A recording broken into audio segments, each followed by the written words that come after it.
नमस्कार, मी Vilas Mahalle. GTV news मराठीच्या या बातमीपत्रात आपलं स्वागत. शेतकऱ्यांना स्वखर्चातून उभारलेल्या सोलर पॉवर प्लांटचं उद्घाटन आज यवतमाळच्या घाटंजी तालुक्यातील कुंभारी या गावात करण्यात आलं. दैनिक देशोन्नतीचे संपादक तथा भारतीय किसान संघ परिसंघाचे राष्ट्रीय अध्यक्ष प्रकाश पोहरे यांचे हस्ते हे उद्घाटन करण्यात आलं. यावेळी घाटंजी तहसीलदार विजय साळवे यांच्यासह अनेक गण्यमान्यवरांची उपस्थिती होती. शेतकऱ्यांना शेतीकरता 12 तास वीज उपलब्ध करून देण्याकरिता राज्य शासनाने काही महत्त्वपूर्ण निर्णय घेतले. यामध्ये जागोजागी सोलर पॉवर प्लांट उभारण्याचा महत्त्वाचा टप्पा आहे. यवतमाळ जिल्ह्यातील घाटंजी तालुक्यामधील कुंभारी या गावात सोलर पॉवर प्लांट उभारण्यात आला. कुंभारी येथील सेवानिवृत्त शिक्षक तथा शेतकरी नारायण भोयर यांनी स्वखर्चातून हा सोलर पॉवर प्लांट उभारला. शेतकऱ्याने स्वखर्चातून उभारलेल्या सोलर पॉवर प्लांट हा यवतमाळ जिल्ह्यातील पहिलाच प्लांट आहे. कुंभारी येथे उभारण्यात आलेल्या यशन सोलर पॉवर प्लांटचे आज दैनिक देशोन्नतीचे संपादक तथा भारतीय किसान संघ परिसंघाचे राष्ट्रीय अध्यक्ष प्रकाश पोहरे यांच्या हस्ते उद्घाटन करण्यात आलं. यावेळी घाटंजीचे तहसीलदार विजय साळवे, यवतमाळचे उपविभागीय कृषी अधिकारी जगन राठोड यांच्यासह अनेक गण्यमान्यवरांनी हजेरी लावली. यावेळी सेवानिवृत्त शिक्षक तथा शेतकरी नारायण भोयर यांचा सत्कार करण्यात आला. कुंभारी येथील सोलर पॉवर प्लांट कार्यान्वित झाल्याने शेतीकरता 12 तास वीज मिळण्याचा मार्ग हा मोकळा झाला आहे. अमेरिकेचा कापूस फ्री ट्रेडने भारतात येण्यास सुरुवात झाली की येथील शेतकऱ्यांच्या कापसाला 5,000च्या वर भाव मिळणार नाही. आजपर्यंत आपण कापूस उत्पादक शेतकऱ्यांच्या आत्महत्या पाहिल्यात, आता ऊस उत्पादकांच्याही आत्महत्या पाहायला मिळेल, अशी प्रतिक्रिया प्रकाश पोहरे यांनी यावेळी व्यक्त केली. प्रकाश पोहरे GTV न्यूज मराठीसोबत बोलत होते. पाहूया. आज घाटंजी तालुका या आदिवासी बहुल गावाच्या कुंभारी या गावामध्ये सोलर प्लांटचं उद्घाटन आपल्या हस्ते झालेलं आहे. तर काय सांगा? कसं आहे, आता शेती तर सरकारच्या एकंदरीत धोरणामुळे जवळपास फार अडचणीत आलेली आहे. अशा वेळेला अन्नदाता ते ऊर्जादाता ही शेतकऱ्याला जी एक नवीन ओळख प्राप्त होऊ पाहत आहे, त्यातला हा एक प्रयोग आहे. आज मला आनंद आहे की कमीत कमी भोयरांच्या माध्यमातून ही एक नवीन संकल्पना शेतकऱ्यांसमोर गेली आणि त्या माध्यमातून शेतकऱ्यांना एक नवीन दिशा या सगळ्या संदर्भामध्ये मिळत आहे.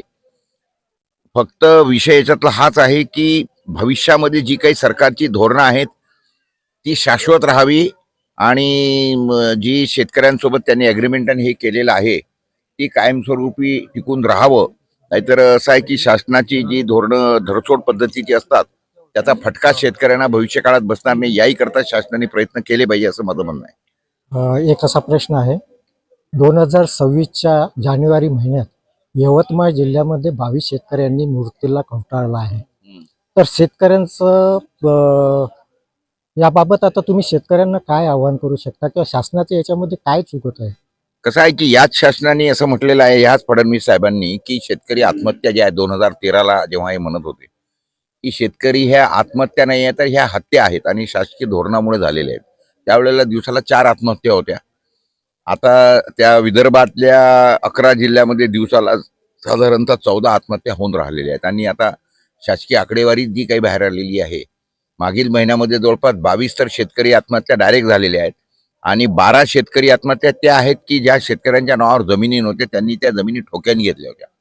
त्याच्यामुळे त्याही आत्महत्या ह्या ॲक्च्युअली शेतकरी आत्महत्याच आहेत, मात्र शासकीय निष्काप्रमाणे त्या ठोक्याचे शेतीवाले असल्यामुळे त्यांनी त्याच्यात घेतलेल्या नाहीत. म्हणजे 22 अधिक 12 अशा 34 आत्महत्या एका महिन्यामध्ये, म्हणजे दिवसाला 1 आत्महत्या, 1 ते 1.5 आत्महत्या रोजची. तर हे सर्व शासनाने या सगळ्या संदर्भामध्ये विचार करण्याची गरज आहे. आणि हे याच करता होत आहे की शेतमालाला जो भाव मिळत नाही आहे त्याचं कारण असं आहे की सरकार जे एक कायदा आहे, जीवनावश्यक वस्तू कायदा, त्याच्यामधून हे जे काही शेतमाल आहे त्यामुळे कधीही आयात ओपन करायची, निर्यातीला बंदी करायची. आणि आता तर परवाच्या दिवशी जो एक कायदा झालेला आहे, कायदा म्हटल्यापेक्षा जे सरकारने एग्रीमेंट केलं ट्रम्प सोबत, अमेरिकेसोबत, त्यामुळे मला असं वाटतं की शेतकऱ्यांच्या शवपेटीवर शेवटचा खिळा सरकारने ठोकला आहे. आता महिन्याला 34 आत्महत्या यवतमाळमध्ये आपल्याला दिसतात किंवा विदर्भामध्ये रोजच्या 14 आत्महत्या, त्या येणाऱ्या पुढच्या वर्षामध्ये त्या दिवसाला 50 होतील. कारण आता शेतकऱ्यांचा कापूस पुढच्या वर्षी हा 5,000च्या वर जाणार नाही, 5-6 हजार रुपये. कारण अमेरिकेचा कापूस हा फ्री ट्रेडनी इथे येईल कम्प्लिटली. आतापर्यंत 11% तरी ड्युटी होती, आता 0% ड्युटी. आणि आतापर्यंत तर फक्त आपण ह्या कापूस उत्पादकांच्या आत्महत्या पाहिल्या जास्तीत जास्त. आता याच्या पुढे ऊस उत्पादकांच्या आत्महत्या होतील. त्याचं कारण असं आहे की आतापर्यंत साखरेवर 100% आयात कर आहे, त्याच्यामुळे विदेशातली साखर आपल्या देशात येत नाही आहे. 100% ड्युटी आहे त्यामुळे.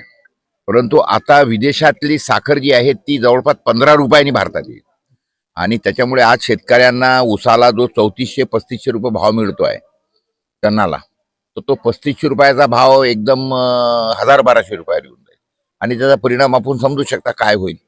तर येणारे दिवस शेतकऱ्यांसाठी अतिशय कठीण आहेत. याची शेतकऱ्यांना ज्यांना कल्पना नाही त्यांनी या सगळ्या गोष्टींचा अभ्यास केला पाहिजे. आणि हे जे काही यांनी केलेलं आहे की 0% आयात करानी विदेशातला, म्हणजे पर्टिक्युलरली अमेरिकेतला माल, अमेरिकेतले शेतकरी आणि अमेरिकन सरकार हे या सगळ्या संदर्भामध्ये मोठी दिवाळी साजरी करत आहेत ते. आणि तिथल्या शेतकऱ्यांना आश्वासन देत, आणि भारतातले राजकारणी मात्र शेतकऱ्यांची संपूर्ण दिशाभूल करत आहेत. जी संकट शेतकऱ्यांसमोर वाढून ठेवलेली आहेत, कमीत कमी जी संकट आहेत त्याची जर पूर्वकल्पना दिली तर शेतकरी त्या सगळ्या संदर्भामध्ये जागृत होईल आणि काहीतरी उपाययोजना करेल. मात्र त्याची कल्पना न ठेवता त्याला गाफील ठेवायचं आणि आपण काय घोळ घालून ठेवलेले आहेत ते न सांगून शेतकऱ्यांचा एवढा शेतकरी द्रोह, देशद्रोह हे दोन्ही याच्यामध्ये व्याख्येमध्ये येतात. ज्यांना यातलं कळतं त्या लोकांनी कृपा करून मी जे सांगतो त्या सगळ्या संदर्भामध्ये अभ्यास करावा आणि त्याचा जाब जो आहे तो सत्ताधारी पक्षाच्या काय म्हणतो त्याला जनप्रतिनिधींना विचारावा या सगळ्या संदर्भात. मी काही शासनाच्या विरोधी म्हणून इथं बोलत नाही आहे, मात्र जी वस्तुस्थिती आहे आणि त्याचे जे काही दुष्परिणाम होणार आहेत ते मला कळतात म्हणून मी हे सगळं सांगत आहे. धन्यवाद सर. संकेतसह विलास महल्ले, GTV न्यूज मराठी, घाटंजी, यवतमाळ. या बातमीपत्रात इथेच थांबतो. परत भेटूया नवीन बातमीपत्रात. तोपर्यंत पाहत राहा GTV न्यूज मराठी. नमस्कार.